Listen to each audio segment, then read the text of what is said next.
Okay guys I'm back with another video. எல்லாருக்கும் வணக்கம். So hopefully பார்த்தீங்கன்னா எல்லோரும் சேஃபாக இருக்கீங்க நம்புறேன். இப்போ நான் சொல்ல போகிற விஷயம் பார்த்தீங்கன்னா இட்ஸ் கோனா பி ஷாக்கிங்லி டேய் ஒரு படத்தை ரிலீஸ் பண்ணிட்டீங்கடா, அந்த பைரேட்டடாக வெளியும் வந்துருச்சுடா, இதுக்கு மேலேயும் இவ்வளோ கேவலமான கீழ்த்தனமான வேலைகள் நீங்கள் பண்ணிகிட்டே இருக்கீங்களே, எந்த அளவு கூட வன்மத்தை வச்சுருக்கீங்க தளபதி விஜய் அப்படின்னு ஒரு கேரக்டர் மேலே எனக்கு புரியவே இல்லை. என்ன நடந்ததுன்னு நான் எக்ஸ்பிளைன் பண்ணுறேன். அதை சொல்கிறதுக்கு முன்னாடி உங்கள் எல்லாருக்கும் தெரியும் நம்ம பல வருஷமாக ஆல்பம் சாங்ஸ் பண்ணிகிட்டே இருக்கோம். ஒரு லாஸ்ட் 1.5 இயரில் எதுவுமே நான் ரிலீஸ் பண்ணலை. பிகாஸ் அடுத்தது நம்ம ரிலீஸ் பண்ண போகிறது பெஸ்ட்டாக இருக்கணும் அப்படின்னு சொல்லிட்டு ஸோ ரிலேட்டபிளான ஒரு சாங்கை லிரிக்ஸ் எழுதி பாடி எல்லாமே முடித்து வச்சுருக்கேன். அதுக்கான ஒரு 4 வரிகள் இப்போ நான் ப்ளே பண்ணுறேன். ஸோ மறக்காமல் எப்படி இருக்குன்னு சொல்லிட்டு ரிக்வஸ்ட்டாக கேட்குறேன், கமெண்ட்ஸில் மென்ஷன் பண்ணுங்கள். என்னமோ ஆகுது, எல்லைய மீறுது, பாரமா சேருது, நெஞ்செல்லாம் நோவுது. இதுதான் அந்த 4 லைன்ஸு. ஜனநாயகன் படம் பார்த்தீங்கன்னா இப்போ மே 8 ரிலீஸ் பண்ண போகிறதாக சில ஸ்பெகுலேஷன்ஸ்லாம் ஆன்லைனில் போயிட்டே இருக்குது. நானும் விசாரித்த தெரிஞ்சவங்க கிட்ட, பட் அவங்க என்ன சொன்னாங்கன்னா கன்ஃபார்ம் கிடையாது, பட் இப்படி தான் பேச்சுவார்த்தை போயிட்டு இருக்குது. மே 15 ரிலீஸ் பண்ணணும், சென்சார் போர்ட் சர்டிஃபிகேட்டும் பார்த்தீங்கன்னா 1 or 2 டேஸில் வந்துடும் அப்படின்னு சொல்லிட்டு. இதுக்கு முழுக்க காரணம், இந்த படத்துக்கு ஹெவி லாஸ் ஆனதுக்கு காரணமே பார்த்தீங்கன்னா சென்சார் போர்டு, வேறு யாருமே கிடையாது. அவங்க ப்ராப்பராக சென்சார் சர்டிஃபிகேட் கொடுத்துருந்த எந்த விதமான ஈகோ பொலிட்டிக்கல் கான்ஃப்ளிக்ட் இல்லாமல் இந்த படம் பிளானுக்கு ரிலீஸ் ஆகிட்டு பிரச்சனையே இல்லாமல் இந்நேரத்துக்கு தேட்டர்லேருந்து ப்ராப்பராக எல்லாம் முடிச்சுட்டு ஓடிடிக்கே வந்திருக்கும். பட் எனிவே படத்தை லீக் பண்ணிட்டாங்க. கேவினுக்கு ஹெவி லாஸு. இது யார் பண்ணது எதுக்கு பண்ணதுன்னு சொல்லிட்டு இன்வெஸ்டிகேஷனும் பண்ண ஆரம்பிச்சிட்டாங்க. நிறைய பேர் அரெஸ்ட்டும் பண்ணிட்டாங்க, இன்னும் அரெஸ்ட் பண்ணிகிட்டே தான் இருக்காங்க. இப்போ என்ன நடந்தது அப்படின்னா நல்லா கேளுங்க. எலெக்ஷன் முடிஞ்சிச்சு, இந்த ஓட்டெலாம் கவுண்ட் பண்ணுவாங்கள்ல, எங்கே நிறைய கவர்மெண்ட் ஸ்கூல்ஸில் யூனிவர்சிட்டியில் கவுண்ட் பண்ணுவாங்க உட்காந்து. அந்த மாதிரி தான் அண்ணா யூனிவர்சிட்டியில் இந்த ஓட்டிங் கவுண்ட்ஸ்லாம் போயிட்டே இருக்குது. அந்த அண்ணா யூனிவர்சிட்டியில் இருக்கிற ஒரு செக்யூரிட்டி ரூமில் பார்த்தீங்கன்னா அந்த நாதாரி நாய்ங்க இந்த ஜனநாயகனோட பைரேட்டட் வெர்ஷனை டிவியில் போட்டு பார்த்துட்டே இருந்திருக்கானுங்க. எவ்வளோ கேவலம் இல்லை. இதை வேறு ஃபோட்டோ எடுத்து ஆன்லைனில் அவனுங்களே ஸ்ப்ரெட் பண்ணியிருக்கானுங்க.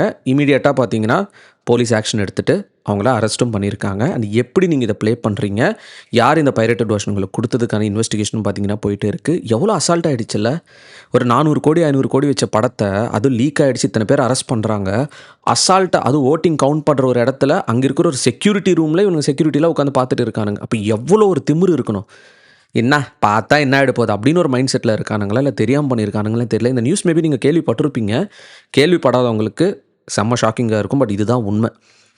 இப்போது நம்ம தமிழ் சினிமான்னு கிடையாதுங்க, இந்தியன் சினிமாவில் இந்த பைரேட்டடாக ஒரு விஷயத்தை பார்க்குறதுன்றது ரொம்ப ஈஸியாகிடுச்சு. ஈஸியாக நீங்கள் கேட்கலாம், ப்ரோ டெலிகிராம் லிங்க் கொடுங்க, அந்த லிங்க் கொடுங்க. சரி, தேட்டருக்கு போயிட்டு 200 ரூபாய் ஸ்பெண்ட் பண்ணாமல் படங்களை ஆன்லைனில் பார்க்குறாங்க. இது என்ன சொல்கிறதுனா, தெரியாமல் பண்ணுறது வேறு, தெரிஞ்சே பண்ணுறது வேறு.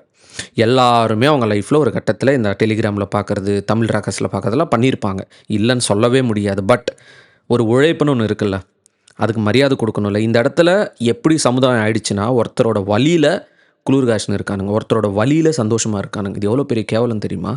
இது வன்மம் அப்படின்றத தாண்டிட்டு இதோட பியூர் சைக்கோ தனண்டா, இது சேடிஸ்ட் தனம். இதெல்லாம் ஒருத்தர் கஷ்டப்படுறாங்க, இது நான் சினிமா மட்டும் சொல்லலை, ஒருத்தர் இங்கே கஷ்டப்படுறாங்க, ஒரு வேதனையில் இருக்காங்க, ஒரு வழியில் இருக்காங்க, ஹெல்ப்லெஸ்ஸாக இருக்காங்க, லைஃப்பில் எல்லாத்தையும் இழந்துட்டு கஷ்டப்பட்டுட்டு இருக்காங்க, ஏதோ ஒரு விஷயத்தில் கஷ்டப்பட்டுட்டு இருக்காங்கன்னா நீ சப்போர்ட் பண்ணனா கூட பரவாயில்ல, சப்போர்ட் பண்ணுற மாதிரி பழகி அந்த ஒரு வழியில் அடுத்தவனோட வழி பார்த்து நீ சந்தோஷப்படுற பார்த்தியா, இது எந்த விதமான சைக்கோத்தனம் தெரியுமா? இது எவ்வளோ கேவலமான ஒரு சேடிஸ்டான ஒரு பிஹேவியர் தெரியுமா? நம்மளை சுற்றி நிறைய பேர் அப்படி இருக்காங்க, அதை நமக்கு தான் தெரியல. இதை நான் சொல்கிறேன் கேளுங்க. உங்களை சுற்றி ஃப்ரெண்ட்ஸுன்னு சில பேர்லாம் இருப்பானுங்க, பார்க்குறதுக்கு சாதுவாக சாந்தமாக நம்ம எல்லா விஷயத்தில் சப்போர்ட் பண்ணுற மாதிரி பயங்கரமாக பேசுவானுங்க. ஆனால் ஒரு விஷயம், அவனுங்களை விட நீங்கள் லைஃப்பில் முன்னேறி போயிட்டே இருக்கீங்க அப்படின்னா மொத்த வன்மத்தை கக்குவானுங்க. அது உனக்கும் தெரியாது, எனக்கும் தெரியாது.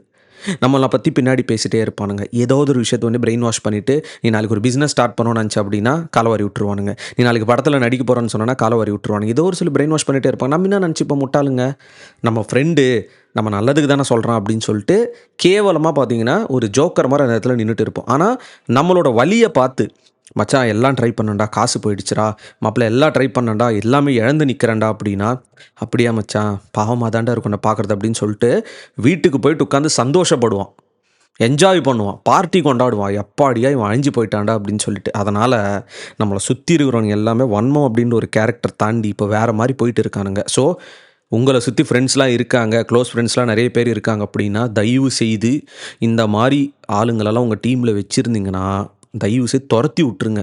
நிறைய ஃபேக்கான விஷயங்கள் நடந்திருக்கு. எலெக்ஷன் கமிஷன் இதுக்கு எப்படி ரியாக்ட் பண்ண போகிறாங்கன்னு தெரியல. சொல்லிட்டு இந்த வீடியோ முடிச்சிடுறேன் கைஸ். நம்மளோட அடுத்த சாங்க்கான இந்த குட்டியோடு ப்ரோமோ மறுபடியும் ஆட் பண்ணுறேன். ஃபுல் சாங் சீக்கிரமாகவே வருது.